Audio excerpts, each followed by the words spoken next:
All right. There's still a lot of talk about this topic, and I'm going to try to end this here.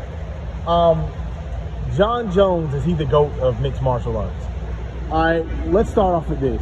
If Jon Jones had not done what he done, had he not had been, in the situations that he's been in, he would undoubtedly, unquestionably be the GOAT of mixed martial arts. Not just the UFC, I'm talking about maybe fighting in general, But unfortunately, he can't even be considered for that argument due to his actions. When he was finally clean and he fought Dominic Reyes, and, when that fight actually went down, my brother told me Dominic Reyes destroyed Jon Jones, and that was the general consensus. I didn't watch the fight till years later. I rewatched the fight again because I'm just not really that into Jon Jones fights, to be honest. It had nothing to do with the controversy. I'm just not, his fights kind of were boring to me. But anyway, I watched the fight and I see Reyes clearly wins the first 3 rounds, like not even debatably. Jon Jones, he ekes out the 4th and he definitely wins the 5th. Okay.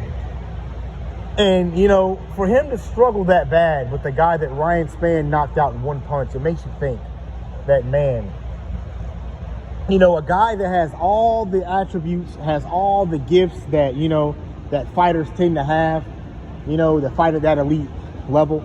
And he even has more attributes. He's very tall. His reach is crazy with his legs and his arms. He has like the longest reach in UFC history, with the exception of Sergey Pavlovich, who's like a super heavyweight almost, he basically has the longest reach in UFC. And for a guy that need roids after having all of that, because you got to understand, all these guys are damn near inhuman, like guys like Robert Whitaker, Israel Adesanya, Alex Pereira, Paulo Costa. I'm just talking about looks right now, how these guys are built. Colby Covington, Kamaru Usman, Khamzat Chimaev. The list goes on and on and on and on and on. There's so many guys like Michael Chandler. Look at these dudes. These dudes are huge. Like, they're just genetically different. Like, genetically, these guys are on a different level than normal people. Like, really fighting can't really be fair, because the closest thing you could do to make it fair is make this guy the same weight as this guy. But genetically, they're going to be totally different. This guy's a regular dude. This dude's a genetic freak. Like Brock Lesnar, I know he's not the best fighter, but just look at this guy. Like, there hasn't probably been another human being within the last 100 years that looked like that naturally. That looks like this dude. So, genetics play a huge part.